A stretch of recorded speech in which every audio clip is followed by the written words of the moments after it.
अगर आपने कर रखी है बीएससी और अभी आप सोच रहे हो कि मुझे क्या करना चाहिए, तो मैं आपको दो ऑप्शंस बताना चाहूँगी बीएससी के बाद। फर्स्ट है अगर आप इंडिया रहना चाहते हो, और सेकंड है अगर आप अब्रॉड जाना चाहते हो। तो अगर तो जैसे कि आप कंट्री लविंग हो, आप अपनी कंट्री नहीं छोड़ के जाना चाहते, या फिर आपके पास इतना पैसा नहीं है कि आप बाहर जा सको, या फिर आपका कोई और रीज़न हो सकता है, तो उन बच्चों के लिए हमारे पास दो ऑप्शन है। या तो आप टीचिंग लाइन में जा सकते हो या फिर क्लिनिकल फील्ड में जा सकते हो। टीचिंग लाइन में क्या होगा, आप जैसे आपने बीएससी की है तो आप जीएनएम वालों को टीच कर सकते हो। लेकिन अगर आप और अच्छी पोस्ट पे जाना चाहते हो, या फिर अच्छे से जैसे बीएससी वालों को पढ़ाना चाहते हो, आपकी अच्छी खासी पैसे कमाना चाहते हो और आपको कोई जल्दबाजी भी नहीं है, आप आराम से अपना करियर ग्रो कर सकते हो, आप पढ़ाई कर सकते हो, तो मैं आपको एमएससी रेकमेंड करूँगी। क्योंकि अगर आप एमएससी करते हो तो उससे आपकी पे भी ज़्यादा होगी और आप बीएससी वालों को टीच कर पाओगे और आपकी वैल्यू भी ज़्यादा होगी इस फील्ड में। सो आपको बीएससी के बाद अगर आप एमएससी करना चाहते हो, आपको 1 ईयर का एक्सपीरियंस चाहिए। वो आप हॉस्पिटल में भी कर सकते हो या फिर किसी कॉलेज वगैरह में भी एज ए ट्यूटर भी कर सकते हो, लेकिन 1 ईयर का एक्सपीरियंस जो है वो मस्ट है। उसके बाद ही आप एमएससी कर सकते हो। एमएससी के करने के बाद आप बीएससी वालों को टीच कर सकते हो, जीएनएम वालों को टीच कर सकते हो, और आपको एचओडी भी बना सकते हैं, हेड ऑफ डिपार्टमेंट। लेकिन अगर आप बीएससी करते हो सिर्फ, तो आप सिर्फ जीएनएम वालों को ही टीच कर सकते हो, ठीक है। और अगर आप उससे भी आगे बढ़ना चाहते हो तो बीएससी के बाद आप पीएचडी कर सकते हो। पीएचडी करने से क्या होगा, आप प्रिंसिपल बन सकते हो और आप बीएससी वालों को टीच कर सकते हो, जीएनएम वालों को टीच करते हो, ये दोनों फील्ड्स को आप टीच कर सकते हो। इसमें बेनिफिट ये है कि आप प्रिंसिपल भी बन सकते हो, लेकिन आप एमएससी के बाद जो है वो प्रिंसिपल नहीं बन सकते। उसके बाद अगर आप क्लिनिकल में देखो, तो आप बीएससी नर्सिंग के बाद आप नॉर्सेट के एग्जामिनेशन दे सकते हो। नॉर्सेट के एग्जामिनेशन देने के बाद क्या हो जाएगा, आप नर्सिंग ऑफिसर बन जाएंगे। इसमें आप around 80 to 90 thousand rupees monthly जो है वो कमा सकते हो नर्सिंग ऑफिसर बन के नॉर्सेट का एग्ज़ाम देके। और आप क्या बन सकते हो, अगर अभी के लिए आप नॉर्सेट आपका नहीं क्लियर हुआ है तो आप क्या कर सकते हो, आप सीएचओ बन सकते हो, कम्युनिटी हेल्थ ऑफिसर। ये भी एक एग्जामिनेशन है, इसमें भी आप अच्छा खासा कमा सकते हो, 25 to 30 के। लेकिन अगर आप नर्सिंग ऑफिसर ही बनना चाहते हो तो पहले आप सीएचओ को अचीव कर सकते हो। सीएचओ बनने के बाद आप इसकी भी तैयारी साथ के साथ रख सकते हो। तो ये कोई ज़रूरी नहीं है कि हमने पहले नॉर्सेट पे ही फोकस रखना है। ये एग्जामिनेशन भी अगर निकलते हैं तो ये भी आपको साथ के साथ दे देने चाहिए। जैसे कि स्टाफ नर्स, ये भी आपके पास ऑप्शन है। आप स्टाफ नर्स की पोस्ट स्टेट के वाइज पे निकलती हैं और सेंट्रल लेवल पे भी निकलती हैं, वो भी आप भर सकते हो। और मोर ओवर अगर ये कुछ भी नहीं है तो फिलहाल आप प्राइवेट हॉस्पिटल में जॉब कर सकते हो। इससे आपको क्या होगा, एक्सपीरियंस मिलेगा और वही एक्सपीरियंस जो है वो आपको यहाँ पे एग्जामिनेशन में काम आएगा। मोस्टली उसी के रिलेटेड क्वेश्चन होते हैं। सो अगर सेकंड पार्ट क्या है, अगर आप जाना चाहते हो अब्रॉड जैसे कि यूके, कनाडा, ऑस्ट्रेलिया या फिर न्यूजीलैंड, तो इन सब में क्या है, आपके पास दो ऑप्शंस हैं। पहले कि आप स्टडी वीज़ा पे जा सकते हो, सेकंड है आप वर्क वीज़ा पे जा सकते हो। तो स्टडी वीज़ा पे मैं आपको सबसे पहले जो सबसे इजी मुझे लगता है वो है यूके।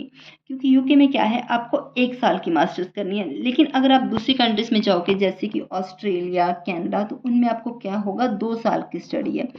तो 2 साल की स्टडी आपको भी पता है कि ये मुश्किल है 2 साल तक। तो इससे अच्छा है आप अगर 1 साल की स्टडी बेस की जाते हो। और मोर ओवर यूके का ये बेनिफिट है, यूके में आपको जीआईसी भी नहीं देनी होती है, आपको सिर्फ क्या देनी होती है, यूनिवर्सिटी फीस। आपकी जो 15 लाख 18 लाख कुछ यूनिवर्सिटी फीस है, आपको सिर्फ वही देनी है।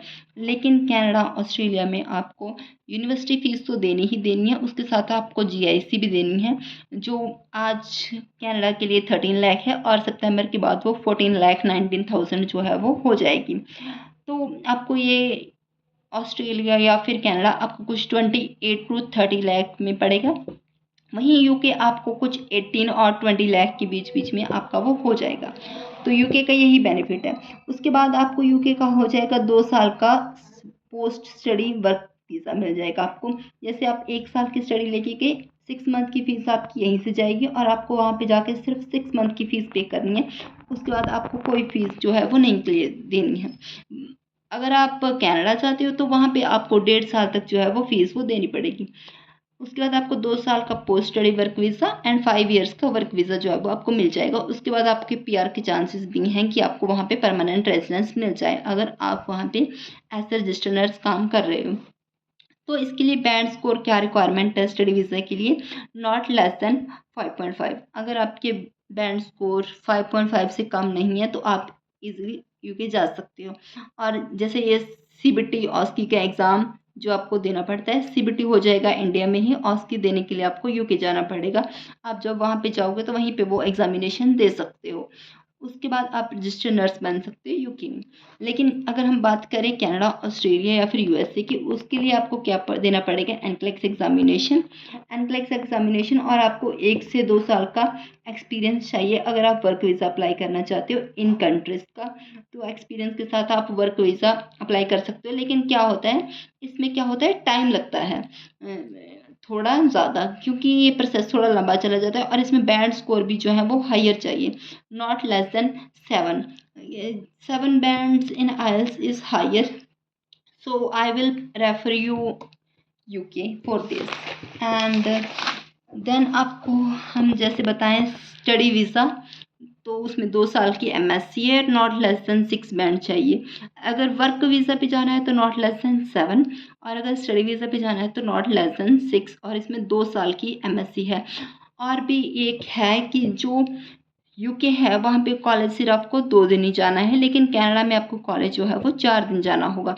और वहाँ पे जो यूके में एग्ज़ामिनेशंस हैं वो असाइनमेंट बेस्ड होते हैं, आपको एग्ज़ामिनेशन नहीं देने, बस असाइनमेंट देनी है और आपकी डिग्री हो जाएगी। लेकिन कनाडा में जो है वो आपके रिटन एग्ज़ामिनेशन होते हैं, इसलिए आपको वहाँ पे पढ़ना भी पड़ेगा।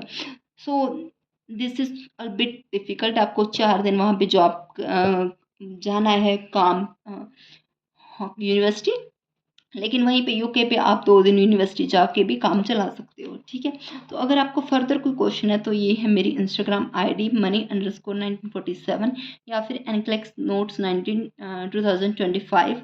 तो ओपन बुक की एक प्रोफाइल रखिए और पंजाब RN रिटर्न है बायो में, आपको ये इजीली इंस्टाग्राम पे मिल जाएगी। या फिर मेरी एक और वीडियो है जिसमें मैंने आईडी उसकी स्क्रीनशॉट भी शेयर किए हैं, तो आप वहाँ से भी जाके देख सकते हो। Thank you for watching।